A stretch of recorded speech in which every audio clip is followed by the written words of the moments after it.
Et je souhaiterais dire également à toutes les personnes qui nous rejoignent de rester connectées, de faire signe aux personnes que vous connaissez de se connecter, de rejoindre le salon parce que nous allons bientôt débuter avec des informations beaucoup plus importantes qui vont certainement vous aider dans la suite de vos choix. Pour les nouveaux bacheliers, pour les personnes qui sont déjà étudiantes, ça va ouvrir l'esprit de tout un chacun et puis également vous enseigner sur sûrement des questions que vous vous posez mais auxquelles vous n'avez pas de réponse. Donc, c'était un peu ce que je souhaitais dire à toutes les personnes qui nous suivent ce soir. Revenons à vous, Monsieur Missan Abraham. Racontez-nous un peu vos années de lycée. Comment est-ce que vous les avez vécues? Où est-ce que vous étiez au lycée? Comment est-ce que c'était? Est-ce que c'était bien? Merci Miss Marie pour cette question.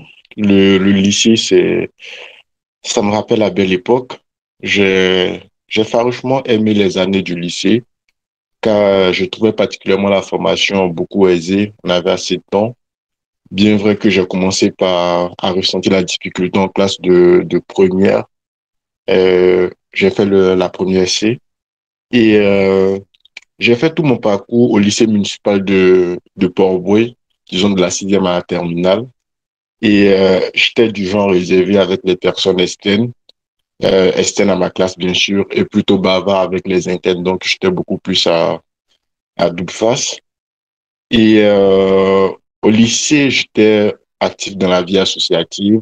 J'ai été secrétaire général du club environnement dans le temps, ce qui m'a permis de découvrir le lycée français Blaise Pascal, où j'ai découvert un autre niveau de la vie scolaire.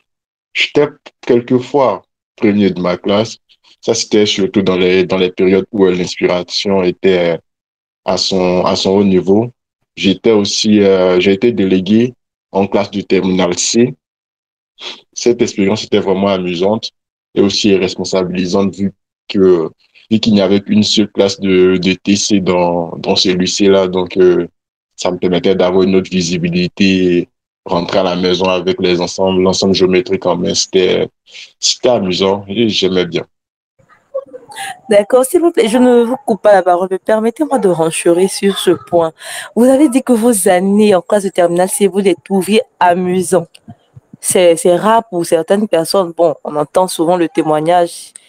Qu'est-ce que vous pouvez dire? Généralement, on se plaint beaucoup. Les gens se plaignent et disent que c'est un peu dur. Mais avec vous, vous dites que c'est amusant. Drôle de manière de voir les choses. Est-ce que vous pouviez nous dire, en fait, qu'est-ce que vous trouveriez amusant, en fait? Pour ma part, la série C, en fait, c'est pas une série compliquée comme on le pense. Je pense qu'elle est vraiment simple. Tout se passe dans la préparation. Donc, dès le début de ce que je faisais généralement, avant l'année scolaire, disons pendant les vacances, je prenais mon temps et je préparais les matières, disons les matières de base, c'est-à-dire mathématiques, sciences physiques. Et comme j'aimais les sciences de la vie et de la terre, donc préparais vraiment ces trois matières-là. Et du coup, pendant l'année scolaire, j'avais le temps de me concentrer sur les autres matières, français, anglais, allemand et tout. Et ce qui me permettait d'avoir une certaine longueur d'avance. Et je ressentais vraiment pas la difficulté de la classe vu que tout ce qui devait être fait en amont a été fait. Donc, j'avais le temps de m'amuser, de jouer au foot et tout.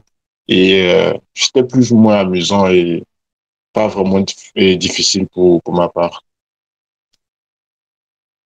D'accord, d'accord. Merci beaucoup pour ces conseils pour nos jeunes gens.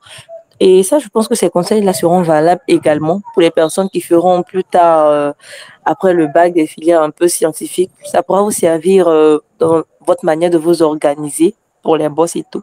Bon, ça, on dit merci à Monsieur Abraham pour ça. Merci beaucoup. D'accord, nous allons passer à une prochaine question. Après le bac, comment est-ce que ça s'est passé? Parce que vous êtes rentré à l'UNCA et tout. Quelles ont été vos motivations, que ce soit personnelles ou au niveau de l'école, pour présenter ce concours? Effectivement, après le bac, je suis rentré à l'UNCA et pour être honnête avec vous, je n'avais pas de motivation. En fait, comme je vous l'avais dit, j'étais délégué. Donc, j'avais reçu la fiche d'inscription au concours de l'UNCA de la part d'un aîné, Akakpo Gontran, qui qui était à l'UNCA dans le temps. Donc, il m'a remis l'affiche afin de partager l'information avec les d'autres amis du lycée, de la TC et de la TD. Donc, vu que l'affiche était avec moi, j'ai passé assez de nuits avec l'affiche et je me suis décidé enfin de passer le concours vu que les frais d'inscription au concours étaient seulement de 5 000 francs. Et donc, je me suis dit, j'avais vraiment rien à perdre en passant le concours. Donc, c'est ainsi que je me suis inscrit au concours. Et pour ce qui était de la préparation, j'avais l'avantage d'être attentif en classe. Donc, je maîtrisais une bonne partie du programme. Et le concours était basé sur le programme de Terminal C. Donc, j'avais déjà une longueur d'avance. Et j'avais un ami, Richemont Amalamou, qui préparait aussi le concours de l'UNCA. Lui, je dirais qu'il était beaucoup plus motivé que moi. Il avait acheté les 10 derniers sujets du concours et il se préparait énormément. Donc, quelquefois, je l'aidais dans sa préparation. Et à la fin, après l'avoir aidé à plusieurs reprises, donc j'avais un peu vu le sujet, comment ça se présentait. J'avais en tête l'esprit du concours. Donc, je me disais plus ou moins ça devrait aller. Et en somme, en termes de motivation, de méthode de préparation, je dirais que je n'étais pas un exemple à suivre en ce moment. Et je comptais beaucoup sur mes acquis et le dicton de mon prof de physique de Terminal C. Il nous disait toujours qu'est-ce qui reste quand on a tout oublié. J'avoue que c'était audacieux, mais je comptais sur ce dicton et je me disais pourquoi pas ne pas tester ce dicton-là pendant le concours. Et par coup de grâce, ça a marché. Je me suis retrouvé admis à ce concours et j'ai fait ces 5 années à l'UNCA et aujourd'hui, voilà, j'ai pu faire Sciences Po et tout. Wow, merci. C'est un parcours vraiment très grand. Merci. C'est un parcours. D'accord. Et ce que nous allons vous demander, quand vous êtes rentré à l'UNCA, comment est-ce que ça s'est passé? Comment est-ce que vous avez vécu un peu la vie professionnelle à l'UNCA avec l'entourage et tout, les différentes tâches auxquelles vous avez été confrontés? La vie à l'UNCA, pour toute personne ayant fait l'UNCA, vous dira la même chose, c'est pas vraiment aisé à l'UNCA. Et pour ma part, le plus difficile à l'UNCA, c'était de réussir au concours. Après, avec l'entraide qui existe à l'UNCA, avoir les 12 de moyenne qu'on demande, c'était faisable. Donc, il fallait avoir 12 de moyenne pour pouvoir passer en classe supérieure. Et déjà, si c'est lorsque la formation dure au moins 2 ans. Parce que quand je suis rentré en première année, agent technique de la statistique, c'était une formation d'une année. Et après cette année, tu as un diplôme et tu dois encore passer un autre concours pour être adjoint technique de la statistique qui va durer 2 années. Donc, tu devrais à la fois préparer ta classe, avoir tes 12 de moyenne et aussi préparer le concours pour ne pas sortir de l'UNC après une année. J'avoue que c'était compliqué. C'était compliqué, mais comme on le dit toujours, tant que tu restes motivé, tu suis les conseils des aînés, ça, ça doit se faire. Côté expérience, en acte, j'ai pas vraiment eu d'expérience. C'est lorsque j'étais adjoint technique que j'ai été au niveau de la promotech, la promotion des techniciens, et j'ai travaillé un peu avec l'ancien président, M. Demba Magassi. Et quand j'ai, quand j'étais ingénieur des travaux statistiques, j'ai eu 2 expériences. La première, en tant que secrétaire général du club sport, vu que je suis un mordu du ballon rond. Et la seconde, c'était au niveau de la junior entreprise. J'ai été directeur général de la junior entreprise. Et si on a le temps, je pourrais encore détailler si vous me permettez. Ah bah d'accord, il n'y a pas de souci. Donc on voit que avec vous, c'est quand même aisé de combiner travail et loisirs, puisque vous venez de le dire que vous étiez un fanatique du foot. Est-ce que ça n'empiétait pas quelquefois sur vos heures de boss et autres?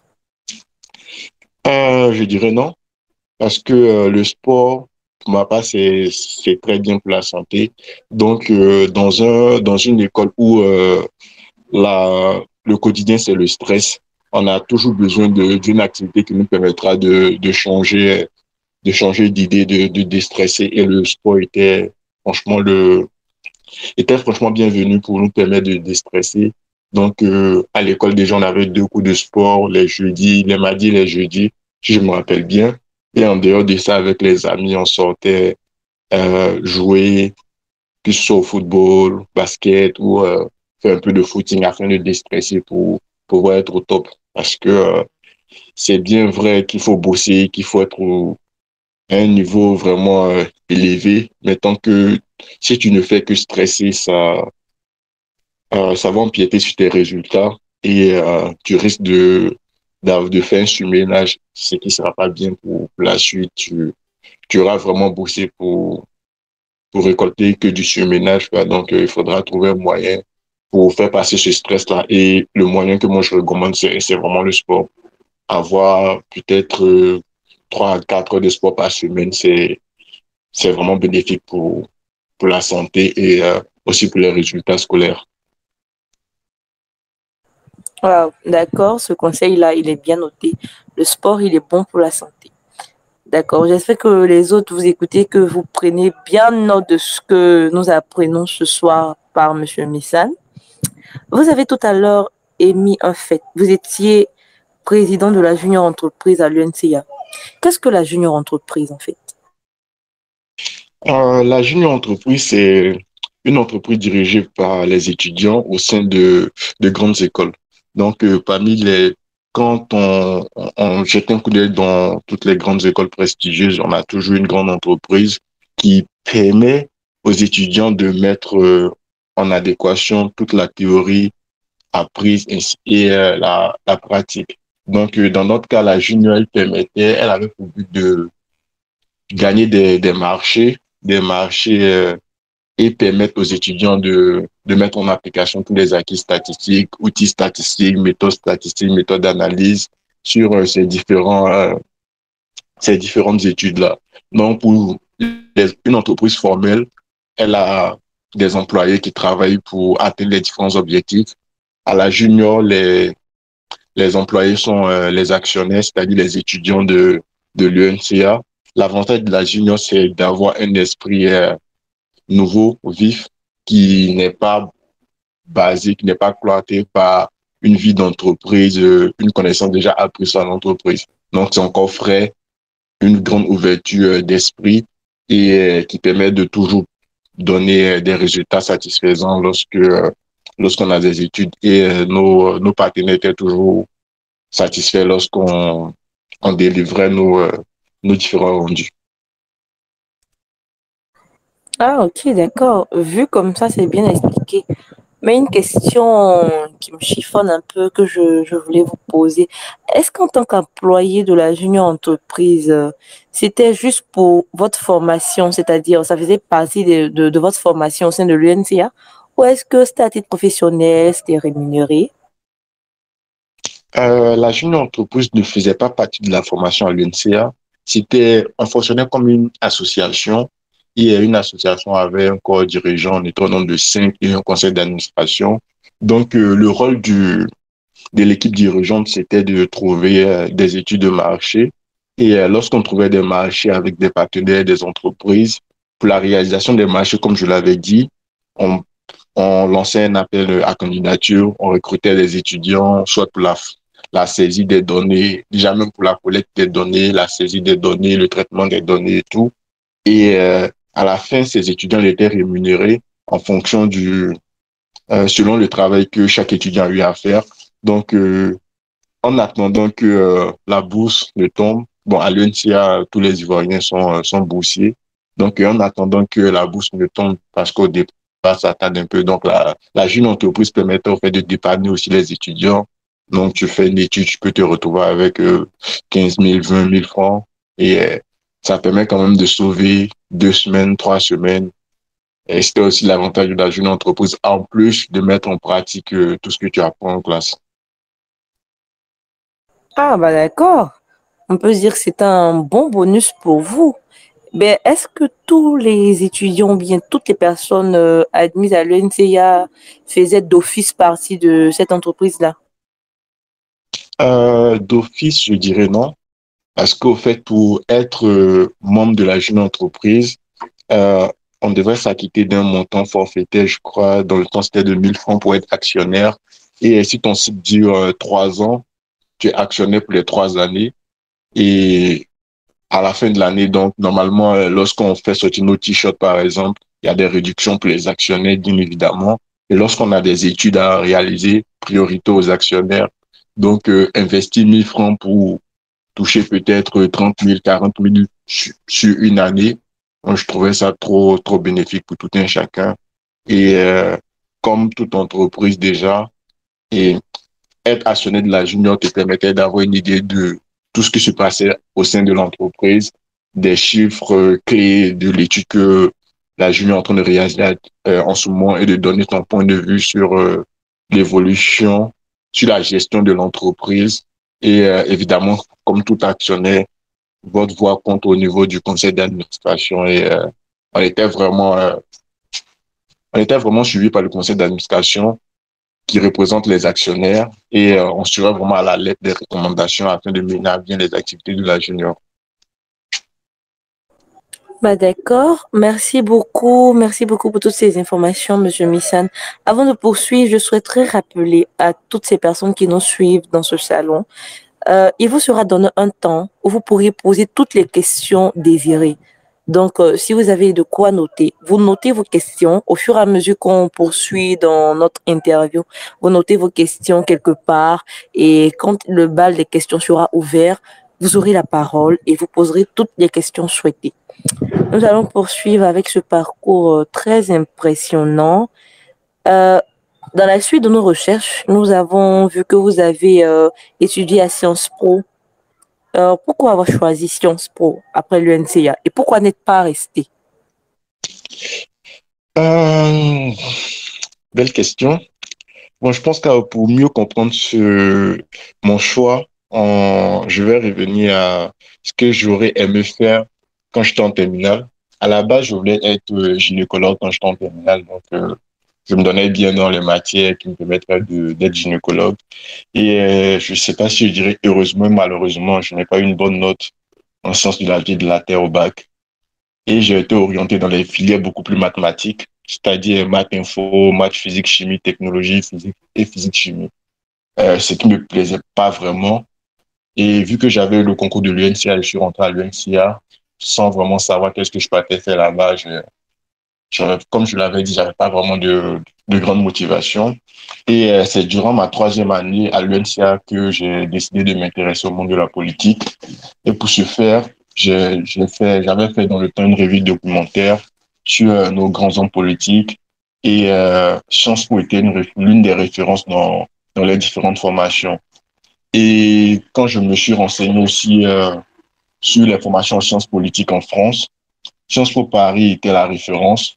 Comme on le dit, c'est le premier sans deuxième et troisième au niveau mondial. Donc, vu que je suis toujours à la recherche de l'excellence, mon choix s'est naturellement fait et c'est porté sur Sciences Po en vue de mettre en pratique, d'allier ma formation statistique déjà et une formation qui me permettra à la longue d'exercer dans ce qui me plaît bien.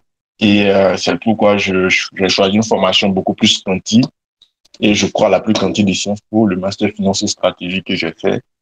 Et c'est ce master-là qui me permet aujourd'hui d'exercer dans, en, en tant que consultant à Deloitte et bientôt dans la sphère politique comme je l'avais désiré il y a 4 ans.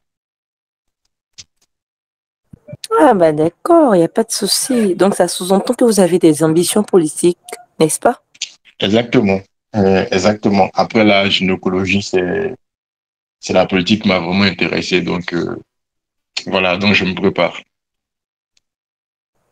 Ok, il n'y a pas de souci. On va prendre note, donc Advisor sera prêt. Quand vous serez prêt pour vos campagnes, faites-nous signe également. On va essayer de voir si on peut vous soutenir.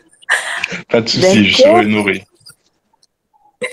Ok, dans ce même élan, parlons de Sciences Po. Quels sont les critères d'admission? C'est-à-dire, est-ce qu'il faut d'abord avoir le bac ou, je sais pas, faut faire d'abord d'autres études supplémentaires avant d'intégrer Sciences Po Paris? Comment est-ce que ça se fait pour intégrer cette université de renom?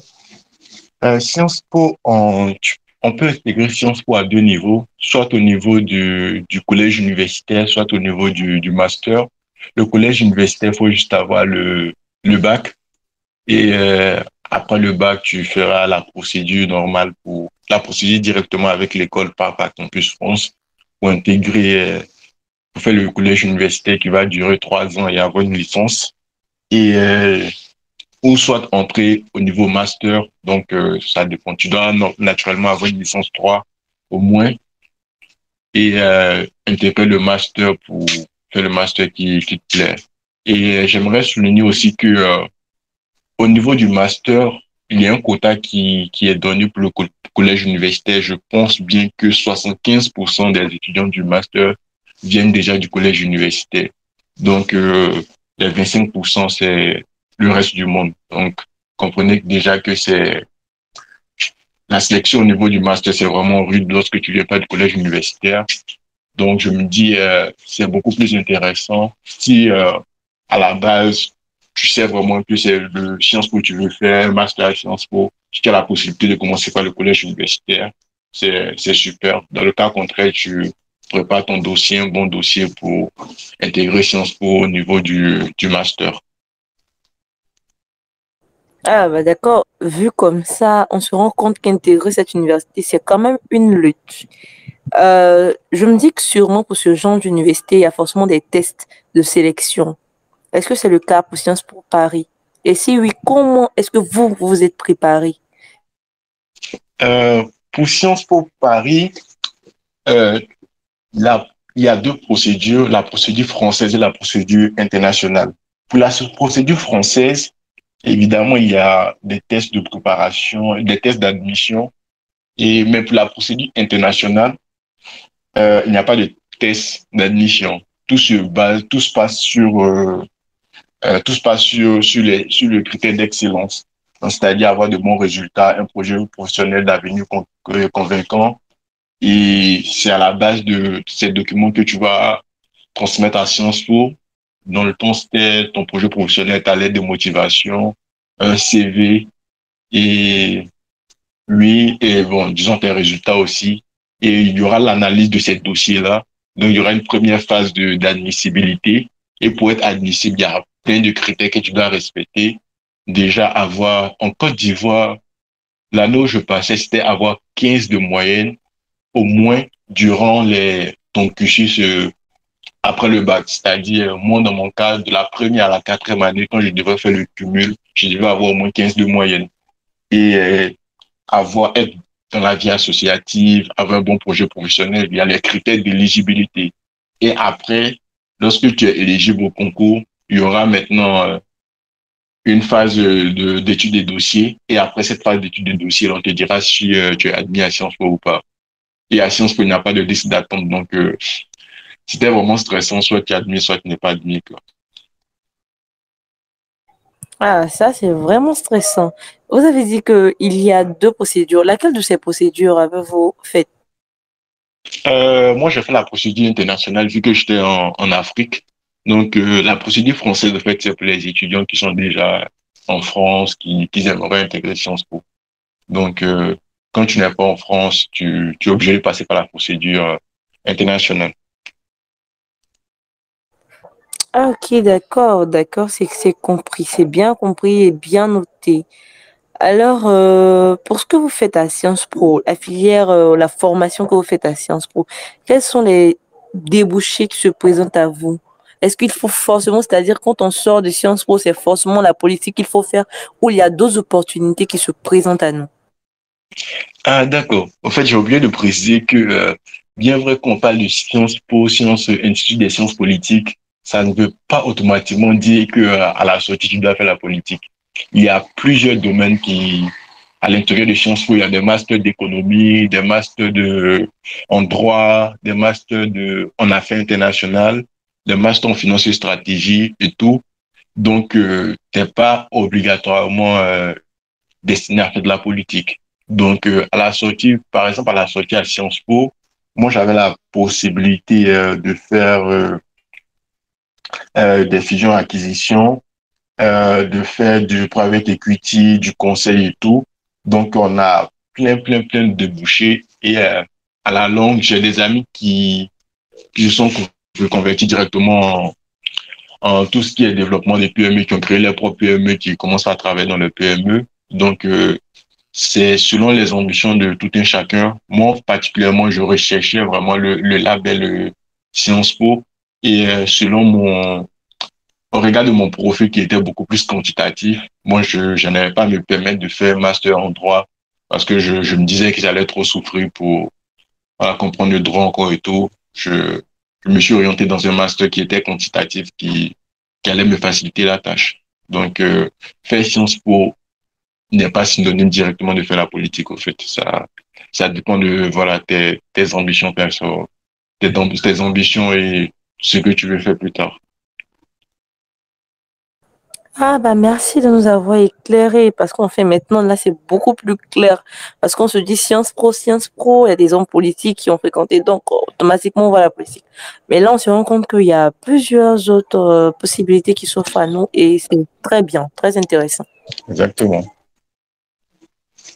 Bah d'accord, on va poursuivre et maintenant après votre formation à Sciences Pro, qu'est-ce que vous faites maintenant dans la vie active? Après Sciences Po, je suis consultant à Deloitte dans une équipe économique growth où j'interviens comme dans le secteur privé, surtout dans le secteur privé et l'accompagnement des PME dans leur développement. C'est un peu tout ce que je faisais au niveau de la junior entreprise et c'est super intéressant.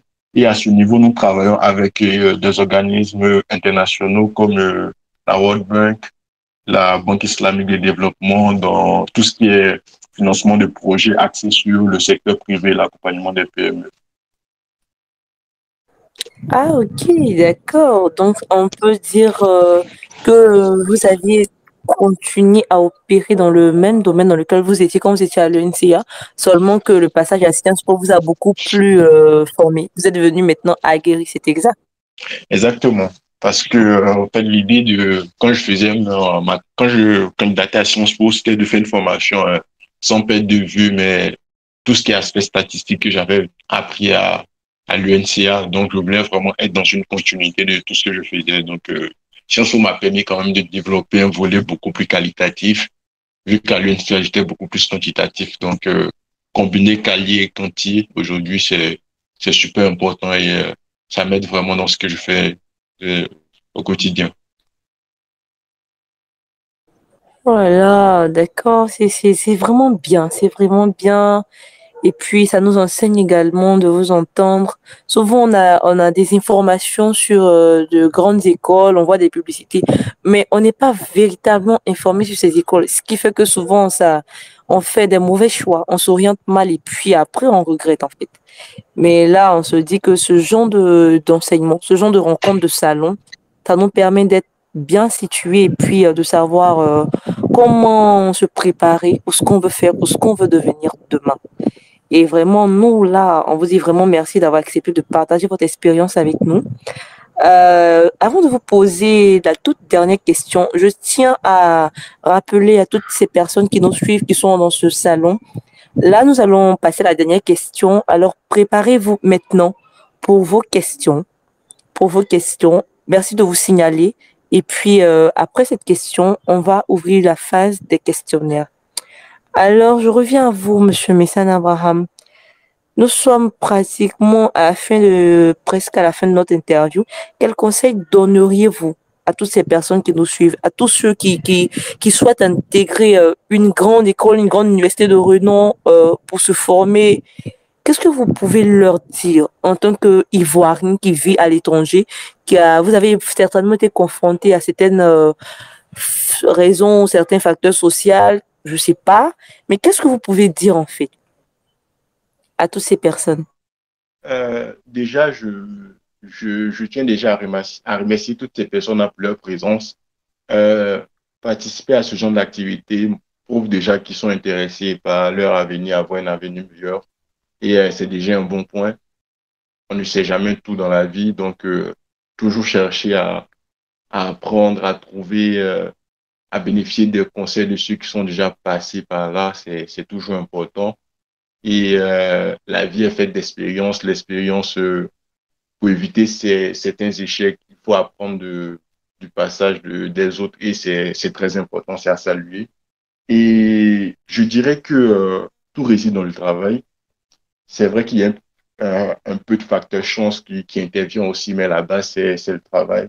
Il faut avoir un objectif précis et travailler afin d'atteindre cet objectif-là. Le chemin ne sera jamais rectiligne, ça c'est clair.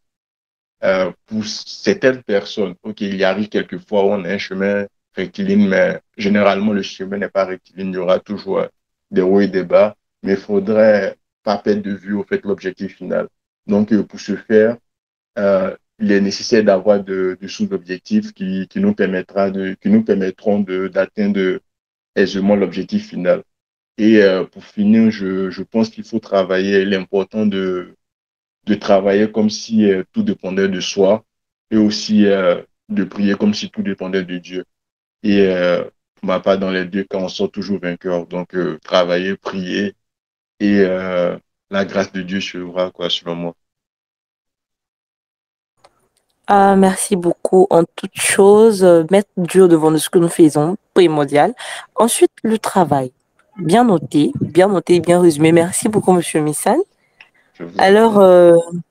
la phase des questionnaires s'est ouverte maintenant. Je vois qu'il y a Mariette Traoré qui souhaite parler, donc on va l'écouter attentivement. Elle va poser sa question. Et puis, Monsieur Missan nous fera le plaisir de répondre certainement. Merci de vous signaler toutes ces personnes qui souhaitent parler. Merci de vous signaler pour que vous puissiez poser vos questions.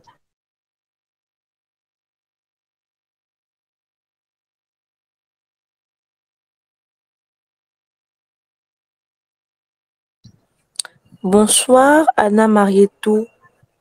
Est-ce qu'elle est là? Bonsoir, s'il vous plaît, c'est une erreur de ma part, désolée.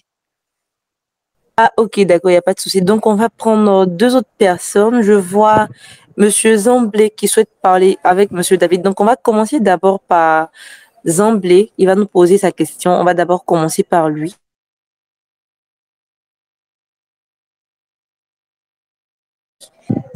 Bonsoir à vous. Est-ce qu'il est là? Monsieur Zamblé.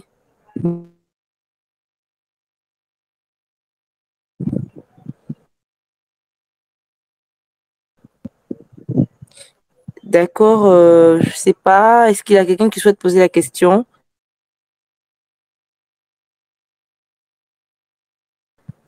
Je vois David. Bonsoir David. Est-ce que vous êtes là? Bonsoir à tous. Oui, je suis là. Ok, d'accord. Là maintenant, vous avez la possibilité de poser vos questions à Monsieur Missan. Oui, nous vous écoutons. Merci pour la parole. Bonsoir, Messan. Moi, j'ai trois questions. Déjà, merci pour les différents conseils et les informations que tu nous as partagées. Mais j'ai trois questions. La première, elle est relative à la formation. Donc, pour quelqu'un qui a un background de logistique, quel est le master qui sera beaucoup plus approprié au fait à Sciences Po? La deuxième question, elle est relative au master en un an. J'ai vu sur Google rapidement qu'il y a des masters en un an à Sciences Po. Donc, j'aimerais savoir quelle est la réputation d'un master en un an, par exemple, en stratégie et en comparativement à un master finance stratégique qui se fait en 2 ou 3 ans. Et ma dernière question, elle est relative au financement. Donc, pour quelqu'un qui est admis à Sciences Po, quelles sont les voies de financement qui peuvent être, qui peuvent se présenter à lui? Merci. D'accord, merci bien, Monsieur David. Donc, je pense qu'on va aller pas à pas. Vous avez, je crois, deux questions. Donc, vous allez reposer la première question. Après, il va répondre. Et puis après, quoi, vous allez poser la deuxième question. Donc, allez-y, posez maintenant la première question. Miss Marie, si ça vous gêne pas, j'ai noté les questions, je pourrais voir la réponse. Sur les trois questions, je pense qu'elles sont plus ou moins liées. Donc, Ok, il n'y a pas de souci. Donc, allez-y, allez-y. d'accord. Bonsoir, Monsieur David. Merci pour vos questions très intéressantes. Euh, pour quelqu'un pour la première question, un background logistique, dire quelle est la formation au premier regard, c'est plus ou moins compliqué parce que je rappelle qu'à Sciences Po, on a 7 écoles et chaque école compte environ une dizaine de masters. Donc, retenir les 70 masters, c'est un peu chaud, quoi. Donc, franchement, ce que moi je pourrais dire à cette personne-là, elle peut peut-être me contacter en inbox ou regarder sur le site de Sciences Po. Les informations sont vraiment détaillées. Je dis bien vraiment détaillées.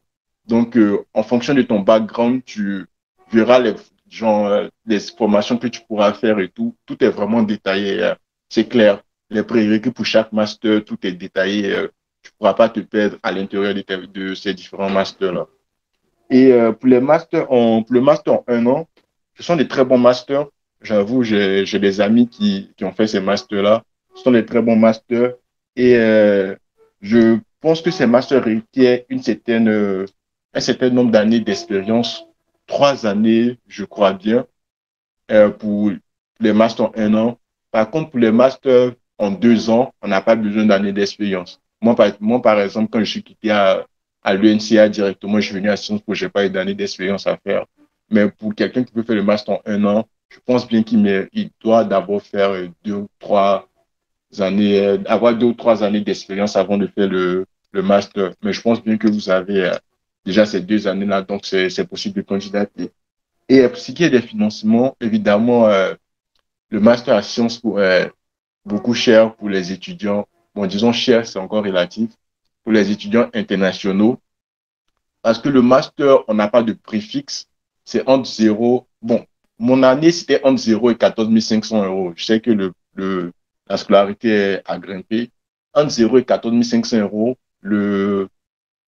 ton, ta scolarité était calculée selon certains critères. C'est-à-dire si tes parents ont fait Sciences Po avant, si tu vis dans on appelle, résident qui est fiscalement lié, et dans une résidence qui est fiscalement liée à la France, donc ça réduit le nombre de pas, la scolarité et tout.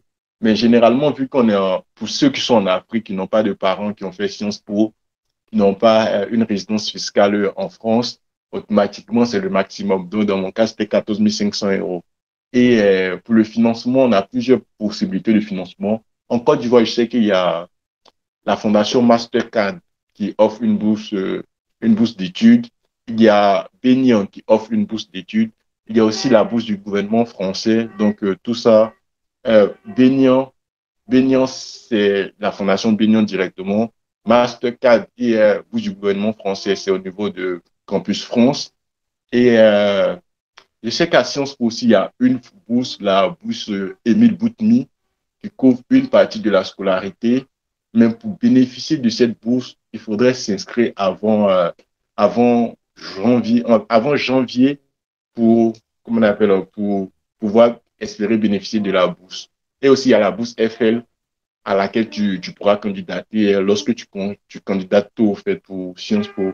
Donc, quand je dis candidater tôt, si tu désires venir l'année prochaine, c'est-à-dire commencer en septembre 2022, en fait, la procédure de candidature sera lancée à partir d'octobre, je crois, octobre ou septembre 2021. Donc, avant 2022, il serait intéressant que tu postules déjà pour pouvoir candidater à la bourse Émile Boutmy et à la bourse FL de par la procédure de candidature de Sciences Po. Après cette date-là, après janvier, je crois 23 janvier, tu ne pourras plus candidater à la bourse Émile Boutmy et tu ne pourras plus passer par Sciences Po pour candidater à la bourse FL. Donc, si vraiment tu veux postuler à Sciences Po, dès maintenant, tu prépares tous les dossiers dont tu as besoin et dès qu'on lance la procédure, tu candidates rapidement et tu as rapidement ton résultat qui est plus ou moins fixé sur l'avenir. Maintenant, pour le financement, si tu n'as pas eu toutes ces bourses-là, ce qui peut arriver, tu peux passer par un prêt bancaire pour financer ta formation. Donc, il s'agira d'avoir un garant en France, ce genre de choses. Et rassure-toi, même si tu fais un prêt bancaire, en un an, tu peux rembourser tu peux avoir un retour sur investissement, en fait. Donc, c'est pas vraiment un gros souci. Et à Sciences Po, à la fin, tu as une facilité d'insertion professionnelle aussi. Donc, le réseau est très grand et c'est beaucoup intéressant. Tu as toujours un retour sur ton investissement. C'est un investissement qui est très rentable. Donc, j'espère avoir Wow. répondu voilà, aux trois questions de M. David. D'accord, on va le demander. Monsieur David, est-ce que ça va? Ou est-ce que vous avez d'autres préoccupations? Oui, merci Messon pour les réponses. J'ai d'autres préoccupations, mais bon, je ne vais pas monopoliser la parole. Je vais attendre pour le moment. N'hésitez pas, M. David, à rentrer dans mon inbox pour qu'on puisse échanger et vous donner plus de détails sur vos différentes questions. Ok, pas de souci. D'accord, là je vois Damba qui souhaite parler. Donc on va passer la parole en fait qu'il puisse poser ses questions ou encore ses préoccupations. Merci à vous, Monsieur David, pour ces questions. Et puis je tiens à rappeler à toutes ces personnes qui nous suivent, vous avez la possibilité également de poser des questions sur l'orientation. Nous voulons que vous demeurez connectés dans ce groupe afin que vous puissiez bénéficier de toutes les informations. Si elle a tenu encore de certaines interviews, on vous fera signe. À travers ce lien, vous appartenez d'ores et déjà à ce groupe Advisor Forum qui travaille dans le but de vous conduire dans le choix de votre orientation. Donc, merci de toujours rester connecté, de nous suivre. Je vais voir, est-ce que quelqu'un d'autre a une question? On va prendre deux questions avant de mettre fin. Est-ce que quelqu'un a une question? Pouvez vous signaler maintenant?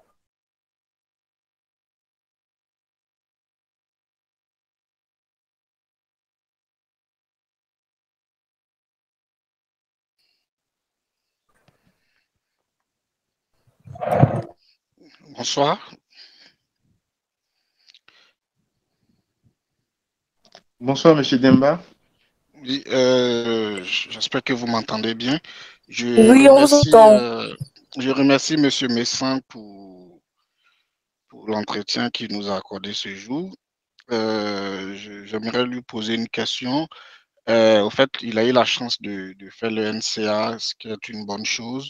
Et je pense que ce forum permet aussi de répondre aux questions des personnes qui ont d'autres parcours autres que celui qu'il a eu. Il a eu la chance de côtoyer d'autres étudiants étrangers en France pour voir un peu la question, en fait, concrètement, c'est que quel conseil il peut donner aux nouveaux bacheliers, les différents types de formations qu'ils pourraient faire pour prétendre faire ce genre d'école. Ceux qui n'auront pas la chance d'intégrer le NC après le bac, ceux qui sont à l'université aujourd'hui, quels différents parcours ils peuvent suivre pour espérer faire ce genre de formation. Et puis, en concernant Sciences Po, en fait, quels sont les débouchés? Aujourd'hui, il est consultant, mais est-ce qu'il y a d'autres possibilités, il y a d'autres débouchés? Quels sont les métiers qu'un diplômé des Sciences Po pourrait faire, notamment la formation qu'il a eu à suivre? En fait, c'est dans ce que s'inscrit un peu ma question. D'accord. Merci, M. Demba, pour vos deux questions. Ce qui est du parcours, j'avoue que faire une école d'excellence déjà est un très bon pas pour pouvoir intégrer les écoles de renom après. Donc, quand je parle d'école d'excellence, je fais référence à l'UNCA, l'UNP, l'INP, les ATIC et tout. Mais on n'a pas tous la chance de faire ces écoles d'excellence-là. Donc, pour les personnes qui ont fait l'université, par exemple, déjà, il faut avoir de très bons résultats. Comme je l'ai dit au début, les critères d'admission à Sciences Po, déjà, la moyenne est très importante. J'avais dit dans le temps qu'il fallait avoir 14 de moyenne après le bac de manière cumulée. Donc, même si tu fais l'université, déjà, si tu essaies d'avoir c'est 14 de moyenne, c'est déjà un bon point. Et après ça, il faudra avoir un projet professionnel vraiment solide. Vu qu'il n'y aura pas de test qui sera fait, dans le projet professionnel, tout devra vraiment être dit, tout devra ressortir pour qu'on sache, on sente vraiment qu'il y a une adéquation entre ce que tu as fait et ce que tu aimerais faire. Évidemment, il faut être vraiment associatif aussi, parce qu'aujourd'hui, moi, je pense que la junior entreprise a vraiment compté dans mon admission à Sciences Po. Donc, voilà, pour ces personnes qui n'ont pas eu la chance de faire des grandes études et ces écoles d'excellence-là, il faut vraiment miser sur ces points-là. Et aussi pour un master financier stratégie, il serait intéressant d'avoir un background un peu quantitatif, ce qui te permettra de comprendre les coûts un peu difficiles. On parle de la finance, donc c'est beaucoup plus quanti. Maintenant, côté stratégie, OK, c'est pas vraiment nécessaire d'avoir un background mathématique, mais ça sera important pour la première année du master, vu qu'on fait pratiquement les mêmes cours durant cette première année-là. Pour ce qui est des débouchés, en fait, les débouchés, moi, j'ai fait le master finance sur stratégie, l'option finance en deuxième année. Donc, c'est pratiquement tous les métiers de la finance. Donc, on a suivi des cours de finance de marché. Donc, j'avais même eu une offre pour faire de la finance de marché à Londres. Mais bon, finalement, j'ai eu quelques contraintes. Je n'ai pas terminé l'entretien. Donc, je pourrais faire la finance de marché, la finance d'entreprise, tout ce qui est fusion et acquisition, private equity. J'ai un ami qui fait du M&A à Lazare. J'ai d'autres amis qui se sont directement lancés dans leur propre PME, qui ont mis en place leur PME, c'est-à-dire j'ai une amie qui a mis en place une PME d'accompagnement des jeunes filles pour la négociation de leur premier salaire. Donc, tout ce qui est métier de la finance, c'est, voilà, tu peux faire avec la formation Sciences Po. Bon, la formation finance et stratégie option finance de Sciences Po, vu que c'est une formation en finance.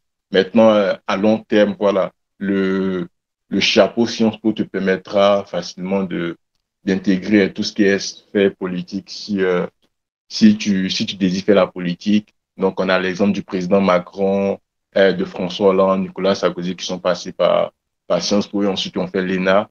Et aussi, tu pourras faire du conseil comme moi, donc du conseil au secteur public, conseil au secteur privé et tout. Donc, voilà, tous les métiers de la finance sont seront ouverts à toi si tu sors de la formation Sciences Po. C'est une formation qui est vraiment élargie. On est vraiment orienté, beaucoup, une grande ouverture d'esprit, donc plein de métiers, travailler en fonds d'investissement, corporate finance, plein, les banques privées et tout. Voilà, ces métiers-là, tu pourras les faire tranquillement.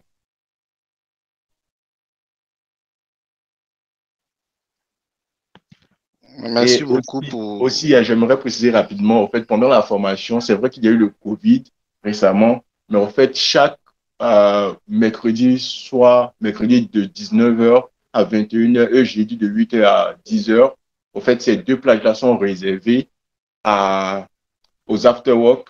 Bon, je dirais pas after-work, mais aux rencontres avec des anciens, des entreprises et tout. Donc, moi, j'ai eu la possibilité de participer à des rencontres avec des mecs de EY, de Lazare, de Maza, de Accuracy, où chacun vient présenter le métier qu'il fait. Et ça permet, au fait, aux étudiants d'avoir une idée de tous les métiers de la finance possibles. Et ça te permettra à la fin voilà, de faire un choix. Parce qu'on te dit, chaque mercredi soir, chaque jeudi matin, pendant une année, c'est quand même énorme, quoi, le nombre d'entreprises qui passeront. Donc, voilà, tu auras vraiment une grande vision de tous les métiers de la finance que tu pourras faire. Tu pourras facilement faire un choix. Donc, Sciences Po met vraiment à notre disposition tout ce qu'il faut pour pouvoir mieux comprendre les débouchés de ce master et mieux s'orienter à la sortie. Tu seras vraiment pas perdu, quoi. Donc, on espère juste que le Covid pourra prendre fin et on pourra faire toutes ces activités, même si actuellement les faits en ligne, c'est pas aussi intéressant qu'en présentiel, le corps à corps. Et même en présentiel, tu as la possibilité facilement de prendre la carte de visite de quelqu'un, d'un senior à l'intérieur de la boîte que tu pourras contacter et filer ton CV pour bénéficier facilement d'un stage. Donc, voilà. J'espère avoir répondu à vos différentes questions. En tout cas, merci beaucoup. Je suis très satisfait de la réponse et puis je profite aussi pour te remercier, te remercier sincèrement pour le temps que tu accordes, en tout cas en répondant à ces différentes questions. Et puis merci aussi à l'organisateur. Merci à vous, M. Demba. Merci à vous, Monsieur Demba. Vous nous envoyez ravis. Alors, nous avons encore une question. Monsieur Guichard, on va lui donner la parole, puis il va poser ses préoccupations. Bonsoir à tous. Merci à Bonsoir M. à vous. Misson merci à M. Misson pour cet entretien qu'il permet. Voilà, je suis très satisfait et très heureux parce que cette année, j'avais décidé de postuler pour Sciences Po pour la rentrée de septembre 2022. Je suis en année de licence en faculté de droit. Mais je ne sais pas comment m'y prendre. Bon, vu que je n'ai pas suivi le début de l'interview, et aussi je me suis renseigné au niveau des recommandations qu'il faut. Je ne sais pas quels sont les éléments ou bien quelles sont les personnes qui sont autorisées à pouvoir nous recommander auprès de Sciences Po. Voici ma question. Merci à vous et bonne suite de soirée. Bonsoir, monsieur Nikebi Richard. Déjà, je tiens à vous féliciter déjà pour cette réflexion de chercher à faire Sciences Po et dès maintenant se préparer pour faire Sciences Po. Être en licence 3, déjà, c'est très intéressant. Donc, vous pouvez vraiment vous préparer dès maintenant pour la rentrée de septembre 2022. Et comme tu l'avais dit, avec votre profil en droit, je sais qu'il y a un master, par exemple, droit éco, qui va être vraiment intéressant pour vous. Mais il serait intéressant déjà pour vous d'aller sur le site de Sciences Po et essayer de voir les différents masters qui sont possibles pour votre profil et voilà, postuler à ces différents masters-là. Donc, pour ce qui est des relations, des recommandations, vu que vous n'avez pas encore travaillé, je suppose, ça sera des recommandations académiques. Donc, si vous devez postuler pour un master en droit, bon, vous n'allez pas aller prendre une recommandation d'un professeur de mathématiques, bon, c'est pas trop intéressant. Moi, dans le cas, quand je faisais mon truc, le master finance et stratégie, je crois que j'avais pris la recommandation d'un professeur qui faisait des études un peu... c'est vrai, c'était un professeur de l'UNCA, mais qui faisait un peu des études de finance aussi, d'économie et tout. Et c'était vraiment intéressant. Donc, chercher des recommandations académiques en relation qui ne s'éloignent pas vraiment de votre master, du master que vous désirez faire. Donc, c'est dès maintenant les profs que vous avez côtoyés durant vos 3 années de licence, les profs qui vous ont bien connus. Ah oui, il est important de prendre des profs qui vous ont bien connus parce que la lettre de recommandation sera directement envoyée au prof et vous n'aurez pas accès au contenu des questions qui sont posées dans cette lettre-là. Donc, vous ne savez vraiment pas de quoi il s'agit. Donc, a priori, si le prof ne vous connaît pas, il sera difficile au fait de vous présenter, sera difficile pour le prof de présenter quelqu'un qui ne connaît pas. Donc, il est intéressant de choisir des profs que vous connaissez bien, qui vous connaissent bien, qui ont bien à travailler avec vous et ils pourront vraiment défendre votre dossier. Donc, ce sont ces différents points-là que vous pouvez essayer de voir. Et n'hésitez pas à me contacter, à rentrer dans mon inbox pour pouvoir discuter, vous aider à préparer votre candidature. Parce que j'avoue que la préparation de la candidature, c'est une étape très importante. Je profite pour remercier Alassane Aimé qui m'a vraiment aidé dans la rédaction, la relecture et tout, pour tout ce qui était au niveau de la candidature. Donc, à seul, c'est vrai qu'on est fort, mais ensemble, on est encore meilleur, quoi. Donc, n'hésitez vraiment pas à me contacter pour essayer de revoir vos différentes lettres, vos choix de master et tout, pour optimiser vos chances d'être admis à Sciences Po. D'accord. Merci beaucoup, M. Misson. Vraiment, j'ai été très ravi. Voilà, j'avais d'autres questions, mais vu que vous avez demandé à ce que je vous contacte en inbox, voilà, vraiment, je serai très ravi de discuter avec vous là-bas. Merci à vous et merci aussi à l'organisation. Merci à vous.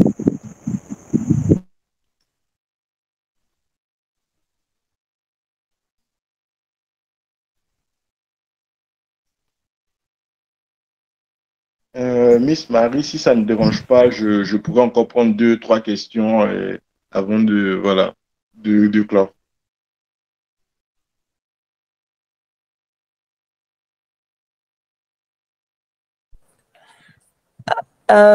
Monsieur Missanui, vous souhaitez prendre d'autres questions? Oui, au cas où il y a d'autres questions, je pourrais accorder encore 10 minutes pour, voilà, pour répondre à ces questions rapidement.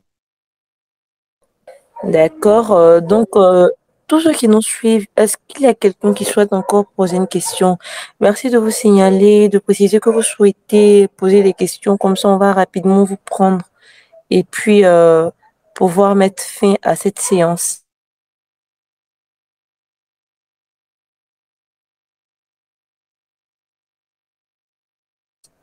Est-ce qu'il y a encore des questions? Même si ce sont d'autres questions qui concernent, je peux dire, vous souhaitez peut-être vous orienter dans une grande école de Paris et que vous avez besoin de conseils. Les conseils, il y a des conseils qui sont fondamentaux pour l'orientation, pas forcément spécifiques à une université précise en fait. Donc, si vous voulez être éclairé sur certaines procédures ou comment faire en fait pour accéder à des universités à l'international, vous pouvez également poser des questions.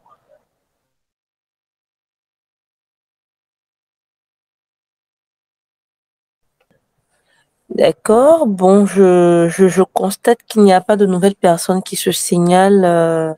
Monsieur Messan, je pense qu'on va certainement vous dire d'abord merci d'avoir accepté de participer à ce salon vocal avec Advisor. Merci également pour le temps accordé, pour le savoir qui a été donné. Et puis, nous souhaitons véritablement que vous demeuriez là, en contact avec nous, pour certaines personnes qui peut-être vont rejoindre Advisor plus tard et qui auront besoin de certaines informations, nous comptons sur votre disponibilité pour répondre à ces attentes-là. Et sincèrement, nous disons merci à toutes les personnes qui nous ont suivis, toutes les personnes qui sont présentes, toutes ces personnes qui ont pris de leur temps pour suivre et également poser des questions qui ont été certainement enrichissantes pour d'autres personnes qui ont écouté. Merci à vous de toujours rester connectés à Advisor Forum pour prendre des informations au sujet de certains circuits par rapport à l'orientation à l'université et autres après le bac, puisque c'est vraiment très important de savoir ce que tu veux faire. Et également, nous disons merci aussi à toutes ces personnes qui permettent ces réunions, ces interviews, ces conférences possibles. Vraiment, merci aussi. Merci à M. Missan et nous espérons aussi vous revoir, pourquoi pas, lors d'un second interview, peut-être. Possible, je reste disponible pour, voilà, pour aider disons, la jeune génération advisor pour, voilà, pour les différentes activités. Parce que nous aussi, on a bénéficié de l'aide de certains aînés. Donc, aujourd'hui, c'est avec joie que nous, voilà, nous décidons, nous acceptons de partager notre petite expérience. Et je voulais juste signaler quelque chose. Il faudrait pas qu'on pense toujours que tous ceux qu'on voit réussir en griffe n'ont pas connu des échecs. Les échecs, c'est partout, disons, c'est la face cachée de l'iceberg qu'on ne voit pas. Mais dans le fond intérieur de chacun, il sait les échecs qu'il a eu et tout. Mais il faut toujours trouver cette motivation-là pour, voilà, pour se relever, pour atteindre ses objectifs. Donc, une anecdote rapide là. Quand on est arrivé en France, on a un aîné, M. Demba, qui nous avait récité en fait, le mille de refus lorsque tu postules à un stage, un emploi et tout. Et ça nous faisait rire, mais après, moi et une amie, on a tellement réussi ça et on a compris, au fait, tellement comment c'était aisé, au fait, de retenir ce message de refus-là. On a eu plein de refus avant d'avoir des acceptations. Donc, faudrait pas juste dire non que tous les jours, ça sera la rose. Il y aura toujours des échecs et des échecs. Il faut surtout pouvoir se relever on rencontre ces échecs-là. C'est très important. Merci beaucoup pour toutes ces paroles, pour tous ces conseils. Ça a vraiment été enrichissant pour moi également et Vraiment, nous vous sommes reconnaissants d'avoir accepté cette invitation de Advisor Forum. Et puis, je pense que sur ce, il n'y a pas encore de nouvelles personnes, il n'y a pas des personnes qui se sont signalées pour des questions. Donc, je pense qu'on va devoir mettre fin à cette interview. Nous rappelons également pour toutes ces personnes qui ont intégré ce salon vocal par le lien de demeurer dans Advisor Forum afin de pouvoir être notifiés lors des prochaines interviews. Également, nous pouvons partager des expériences, débattre, donner des informations sur l'orientation dans le groupe, pourquoi pas, sur d'autres filières, puisqu'il y a certaines personnes qui souhaitent s'orienter autre part que les finances. Advisor est là pour vous aider. Donc, nous vous demandons de rester connectés, de demeurer dans Advisor Forum. Merci beaucoup à vous, M. Missan, pour ce temps accordé. Je pense que nous allons devoir mettre fin à ce salon. Et je dis, quel est votre mot de fin? Pour la fin, je vais d'abord remercier tous les participants à cette activité.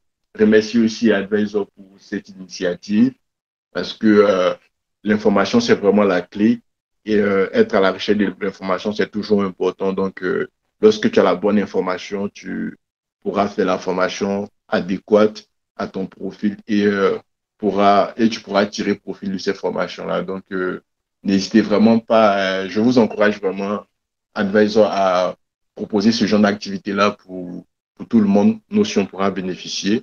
Et aux participants, je vous encourage aussi à toujours suivre ce genre de formation. C'est tellement bénéfique pour nous. Aujourd'hui, on ne voit pas le bénéfice direct, mais dans 3 ans, on verra vraiment les retombées de ces activités sur notre vie personnelle comme professionnelle. Donc, comme je le dis, 1 heure passée à assister à ce genre d'activité-là, c'est meilleur que 5 heures passées sur Facebook, quoi. Donc, n'hésitez vraiment pas à continuer dans cette lancée. Vous allez récolter les fruits très, très, très bientôt. Je vous remercie. D'accord. Merci également à vous. Les personnes qui souhaitent parler avec M. Messan, merci de laisser vos questions dans Advisor Forum. Vous laissez vos questions, que ce soit des notes vocales ou par message, vous laissez vos questions et il vous répondra certainement plus tard. Merci pour toutes ces personnes qui sont restées connectées depuis le début jusqu'à la fin. Et je dis excellente soirée à tous et puis à nous revoir certainement lors d'un prochain interview sur Advisor Forum. Merci à tous. Merci, au revoir, bonne soirée à vous et excellente semaine. Merci à vous également, M. Missan.